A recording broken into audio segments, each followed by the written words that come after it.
तो आज हम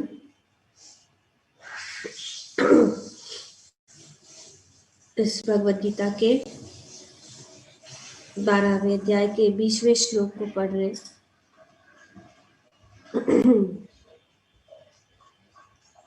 भगवान ने श्लोक संख्या 8 से लेकर 19 तक भक्ति के गुण हैं जो भक्तों में होता है, उनका वर्णन किया। उन्होंने कहा कि ऐसे गुण वाले भक्त जो है जो अति प्रिय है, और इससे हमें इसको अपनाने से हम भगवान की आंखों में प्रिय बन जाते हैं। क्योंकि ये सब गुण जो है भौतिकवादी लोग भी अपनाना चाहते हैं, लेकिन वे ये गुणों को पाकर वे जो है इस भौतिक जगत के लोगों को प्रसन्न करने के लिए, आकर्षित करने के लिए जो है इस गुण को अपने जीवन में उतारते। और भगवान जो है कह रहे हैं कि जो कुछ भी हम करते हैं उनकी प्रसन्नता के लिए करनी चाहिए, और जब वे प्रसन्न होते हैं तो हम जो है भी प्रसन्न हो जाते हैं और आनंद की प्राप्ति कर सकते हैं। क्योंकि भक्त का ही उद्देश्य है कि भगवान को प्रसन्न करे और भगवान की आंखों में। क्योंकि भौतिक लोगों की आंखों में कितना भी हम अच्छा क्यों न बने या अच्छा व्यवहार क्यों न करे, कुछ न कुछ कमी रह जाती है, और इसीलिए हम पूर्ण रूप से संतुष्ट या नहीं होते। तो इन सब बातों को बताने के बाद आज जो है इस श्लोक में भगवान कहते हैं कि ये तो धर्मामृतम इदम, ये तो धर्म का अमृत, जो धर्मामृतम, अमृत इदम, ये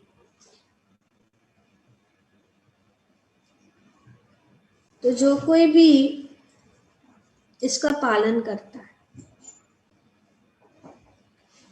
किसका? ये धर्मामृत क्या है? भक्ति। इस भक्ति के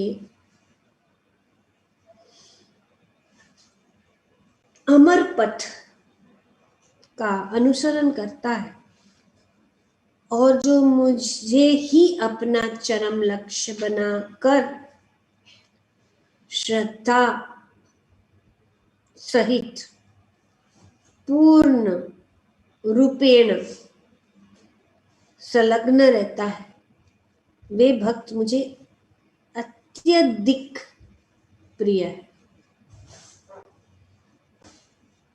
तो ये अंतिम श्लोक में भगवान कंक्लूड कर रहे हैं जो भी उन्होंने बताया। ये भक्ति की अमर पथ, अमृता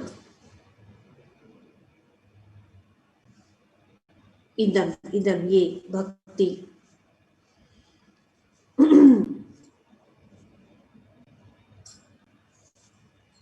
वो करता है और मुझे ही अपना चरम लक्ष्य बनाते। तो भगवान यहाँ पे हमें आदेश दे रहे हैं कि एक तो हमें इस पथ को अपनाना है, और जो कुछ भी भगवान ने इस अध्याय में बताया है उसको हम अपने जीवन में उतारना है, और यही पथ का हमें अनुसरण करना है, क्योंकि ये हमेशा के लिए अमर, और ऐसे करते हुए भगवान को ही हमारा चरम लक्ष्य बना। भगवान को चरम लक्ष्य एक चीज है, और दूसरी चीज ये है कि श्रद्धा पूर्वक।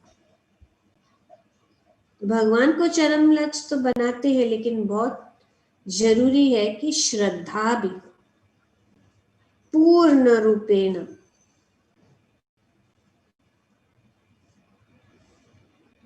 संलग्न होना चाहिए। तो इस श्लोक में भगवान कह रहे हैं कि ऐसा भक्तास्तीव अतीव में प्रिय, अत्यंत प्रिय है, भगवान कह रहे। बाकी के श्लोक में भगवान कहते भक्ति माम में प्रिय नरः, फिर भगवान कहते हैं कि भक्ति माम यस में प्रिय, पर यहाँ पे इस अंतिम श्लोक में भगवान कहते हैं अतीव अतीव, very very dear to me. Those who follow this imperishable path, imperishable मतलब अमर, अमर of devotional service, who completely engage themselves with faith. Engage भगवान की भक्ति में कैसे लगे रहना है? श्रद्धा से, पूर्ण श्रद्धा होनी चाहिए, अटूट विश्वास और श्रद्धा के साथ पूर्ण रूपेण संलग्न। ऐसा भक्त भगवान कह रहे मुझे अत्यधिक अत्यधिक प्रिय है। तो इस अध्याय में दूसरे श्लोक से अंतिम श्लोक तक भगवान श्री प्रभुपाद जी बताते हैं कि दूसरे श्लोक में मय्यावेश मनोरमा से, मय्यावेश भगवान कहते हैं, पहले ही कह दिया भगवान ने क्या करना है, और अंत में भी भगवान वही कह रहे कि मुझ में, मुझको चरम लक्ष्य, मुझ पर मन को स्थिर करो, पहले भगवान ने बताया दूसरे श्लोक।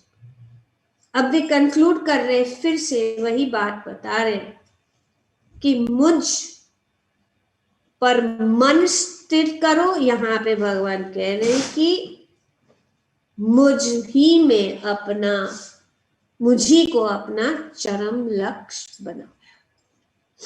जहां पे मन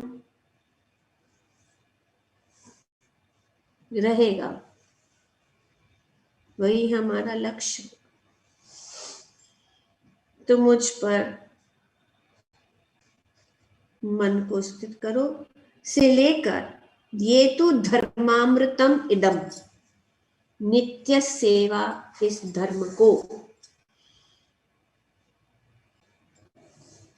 तक। तो यहां से लेके दूसरे श्लोक से लेके यहाँ पे 20वें श्लोक प्रभुपाद जी बताते हैं कि भगवान ने अपने पास तक पहुंचने की दिव्य सेवा की विधियों की व्याख्या की है। वेरी क्लियर, वेरी इंपॉर्टेंट, और बहुत ही स्पष्ट रूप से भगवान दूसरे श्लोक से लेकर अंतिम श्लोक से कि किस प्रकार से हम भगवान तक पहुंच सके, उनकी दिव्य सेवा की विधियों की जो व्याख्या की है, उनको करने से हम भगवान तक पहुंच सकते। ऐसी विधियां उन्हें अत्यंत प्रिय है। भगवान अपना मत बता रहे, जब तक हम नहीं जानते कि भगवान को क्या चाहिए या किसी को क्या चाहिए, तब तक हम कैसे करें? हम तो ऐसे कल्पना नहीं दे सकते कि हाँ ऐसे करना है, पर यहाँ भगवान स्पष्ट रूप से कह रहे कि अगर तुम मुझे प्रसन्न करना है, मेरा प्रिय बनना चाहते हो, तो इस विधियों का पालन करो। इस विधियों का पालन करने से हम अत्यंत प्रिय बन सकते हैं और उसमें लगे हुए व्यक्तियों को वे स्वीकार कर सकते हैं। Accept. Who he will accept? Those who are having these qualities. किनको स्वीकार करेंगे? जो इस विधियों को अपना रहे या उन जिनमें इन सब गुण है, भगवान उनको तुरंत अपना लेते। तो प्रभुपाद जी समराइज कर रहे हैं अभी इस तात्पर्य में कि अर्जुन ने यह प्रश्न उठाया कि जो निराकार ब्रह्म के पथ में लगा है वह श्रेष्ठ है या जो साकार ब्रह्म की सेवा में। तो ये अध्याय कैसे शुरू हुआ? प्रश्न से शुरू हुआ और दूसरे श्लोक से तुरंत भगवान ने उत्तर दे दिया। तुरंत दे दिया उत्तर कि मुझ पर मन को स्थिर करो और भक्ति ही सबसे श्रेष्ठ है। क्यों? उन्होंने बताया तीसरे श्लोक से लेकर 8वें श्लोक से क्यों बताया, क्यों भक्ति श्रेष्ठ। अनेक अनेक रूप से, और उन्होंने भक्ति के मार्ग पे अनेक अनेक रास्ते बताए। अगर तुम मन को स्थिर नहीं करते हो तो विधि विधानों का पालन करो, विधि विधानों का पालन नहीं कर सकते हो तो ज्ञान प्राप्त करो, या जो भक्त सेवा में लगे हैं उनको सहायता करो, या फलों को त्यागो, ज्ञान को प्राप्त करो। बहुत रास्ते बताए भगवान। कुछ तो करो, कुछ तो करो, लेकिन करो।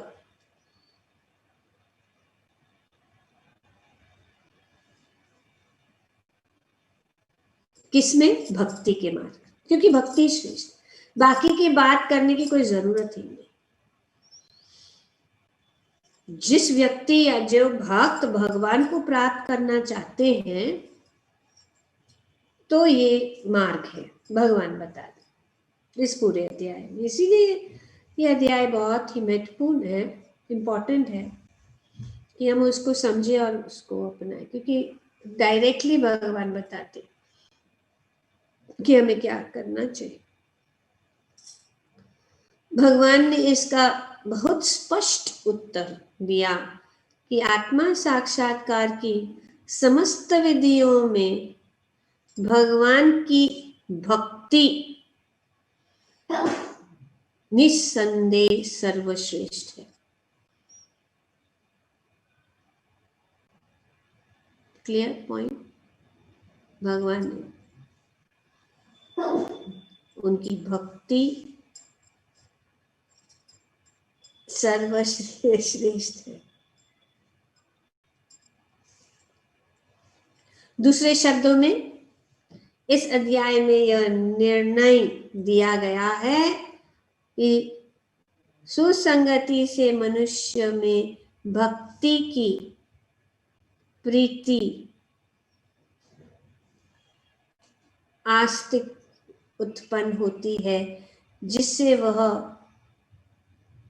प्रामाणिक गुरु बनाता है और तब वह उससे श्रद्धा, आसक्ति तथा भक्ति के साथ सुनता है, कीर्तन करता है और भक्ति के विधि विधानों का पालन करने लगता है।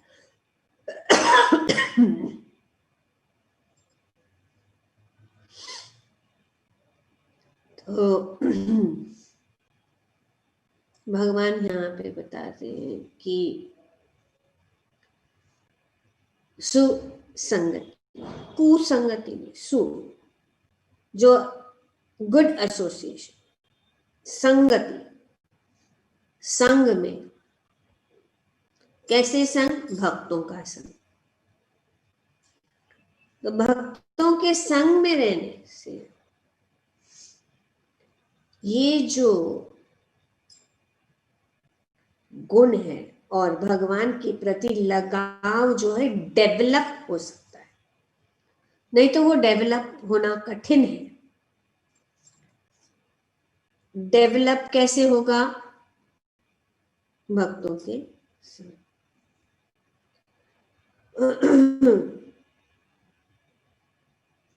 और इस भक्ति के मार्ग पे कार्य करने के बाद जब हम प्रामाणिक गुरु के शरण में आते हैं और गुरु के द्वारा हम जो है, जैसे कि यहाँ पे बताया गया है कि श्रवण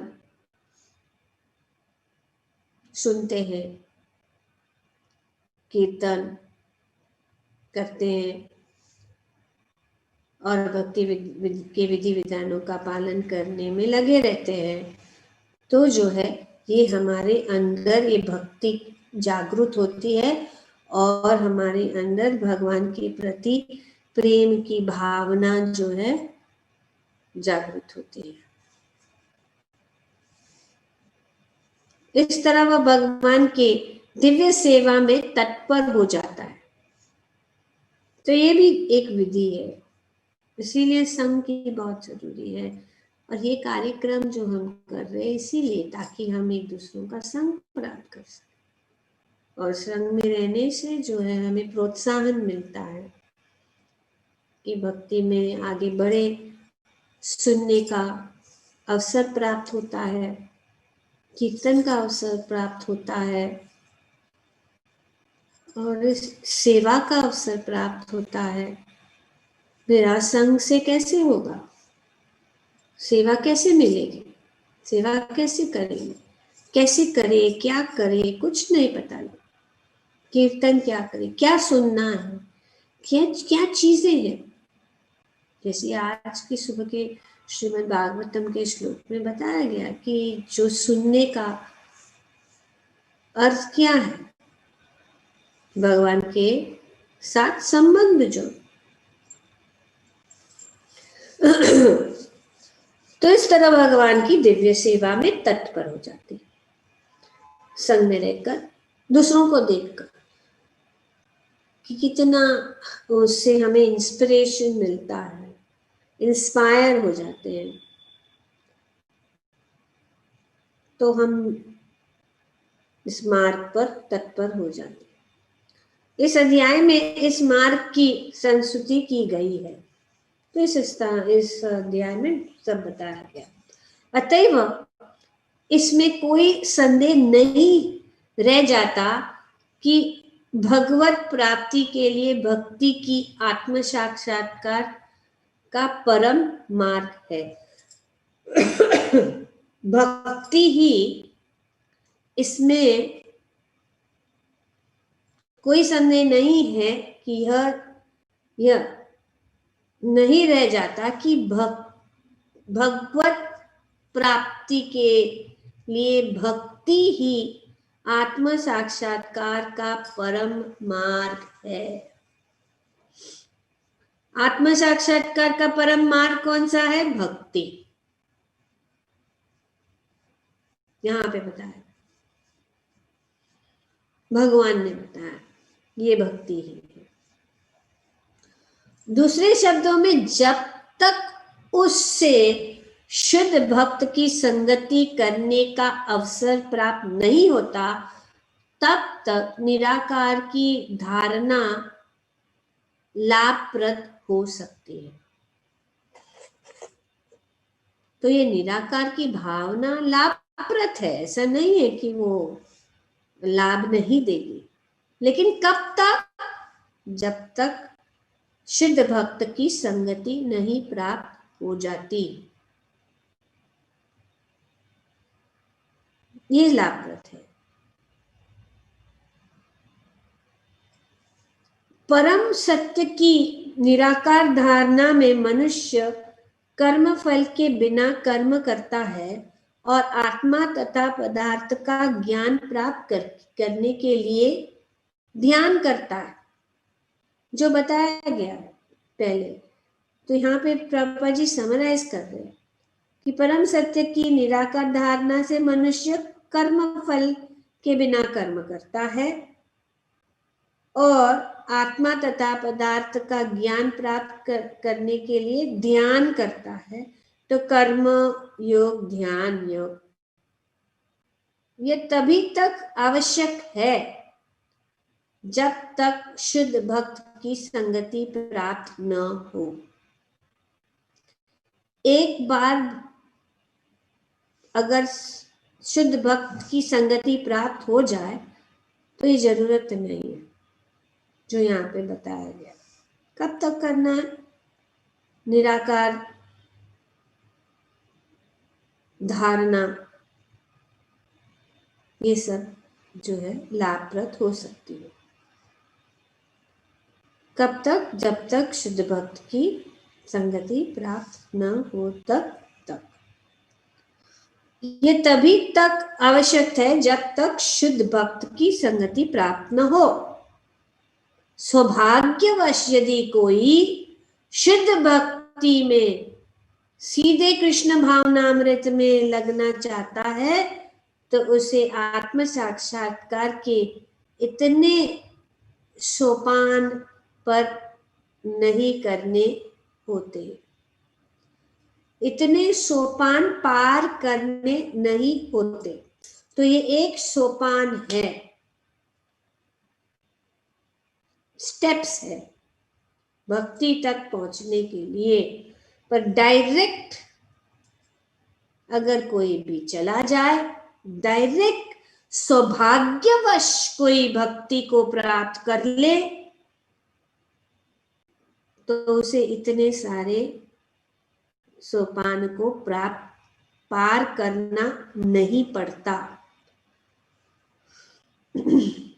भगवद गीता के बीच के 6 अध्यायों में जिस प्रकार भक्ति का वर्णन हुआ है वह अत्यंत हृदयग्राही है। किसी को जीवन निर्वाह के लिए वस्तुओं की चिंता नहीं करनी चाहिए। यहाँ पे प्रभुपाद जी बताते हैं कि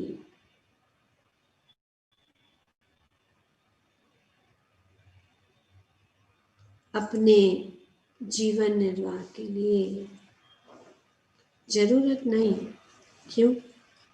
उसके लिए चिंता नहीं करनी चाहिए, क्योंकि भगवत कृपा से सारी वस्तुएं स्वतः सुलभ होती है।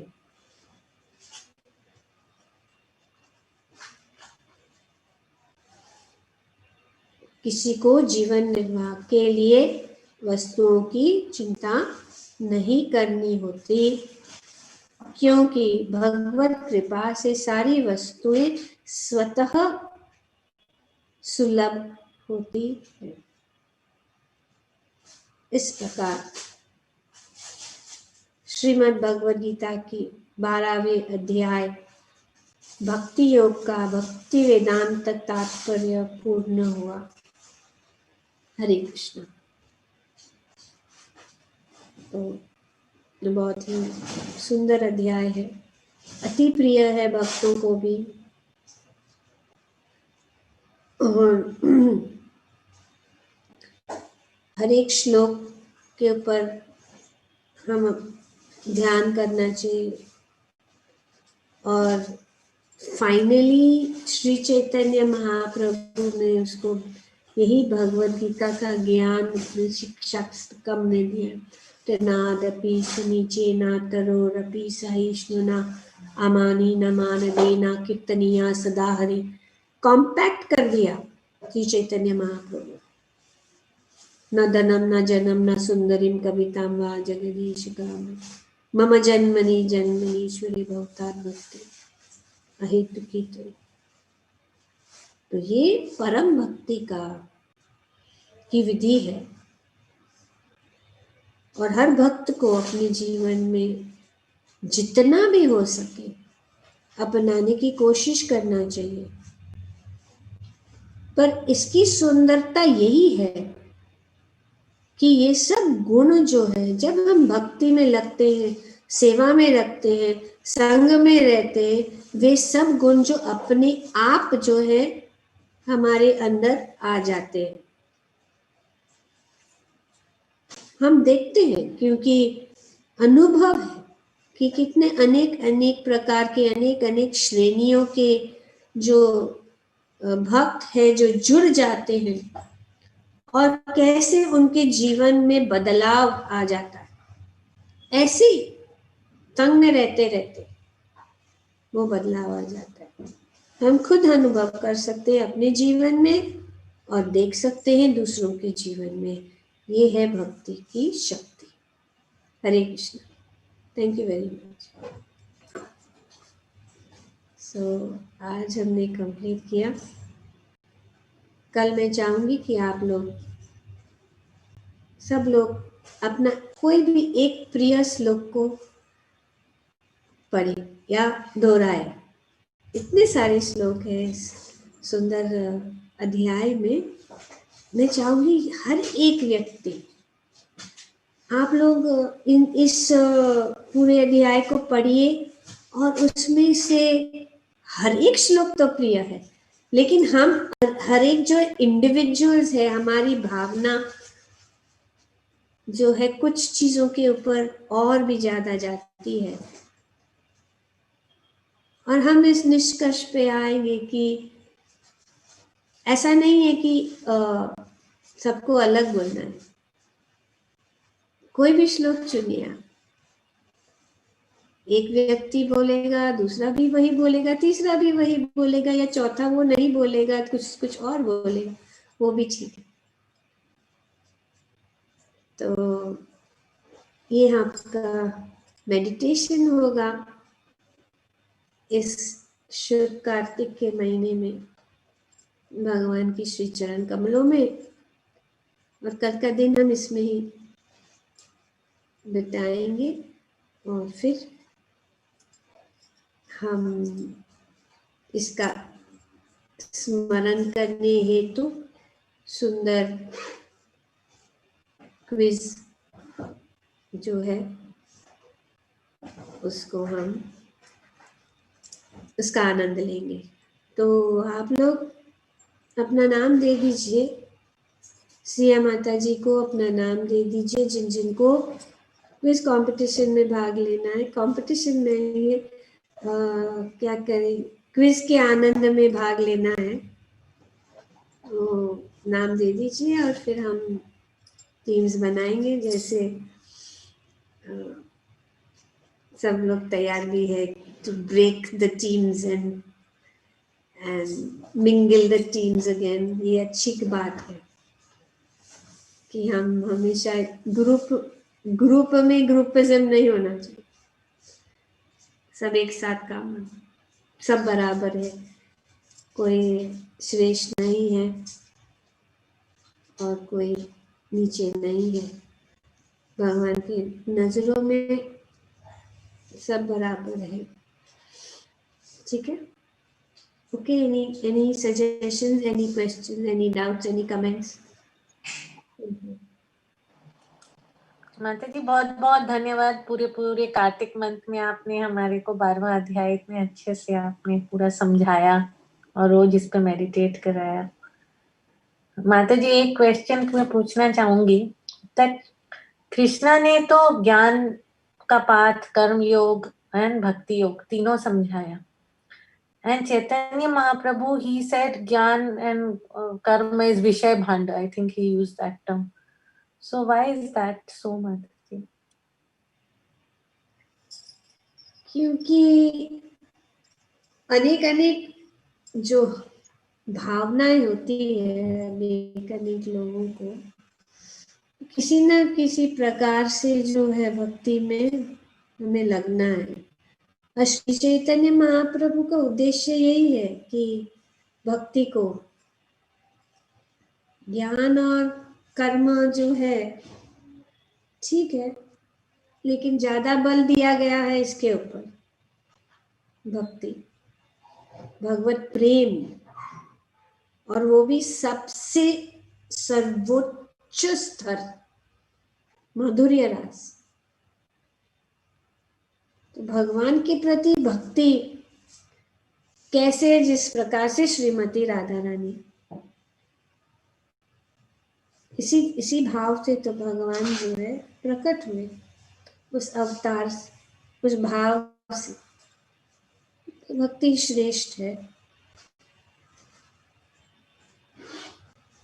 और श्री चैतन्य महाप्रभु का ये उद्देश्य था कि इस सबके बीच में बिना कोई योग्यता देखे को बांटे। और स्वयं उन्होंने भी ज्ञान के कोई ग्रंथ ज्यादा नहीं दिए, सिर्फ ये 8 श्लोक दिए ना। उन्होंने उनके शिष्य को, जैसे संत गोस्वामी है, उनको विस्तार करने के लिए, ये जैसे भगवान ने ब्रह्मा जी को बताया, ब्रह्मा जी को विस्तारित करने के लिए जैसे उनको 4 श्लोक भागवतम की, उसी प्रकार से 8 श्लोक और ज्ञान जो है उन्होंने रूप गोस्वामी, सनातन गोस्वामी, जीव गोस्वामी, इन सब आचार्यों को आदेश दिया कि वे ग्रंथ लिखे। उनका उद्देश्य यही था कि इसके अंदर समय उनको नहीं काटना है, उनको सिर्फ हरिनाम, कृष्ण प्रेम सबके बीच में बांटना है। और ये युग धर्म जो है, ये हरिनाम संकीर्तन के कार्य में भी लगना चाहते थे, right? Is that what you wanted to know, or what was? Yes, Mataji, thank you.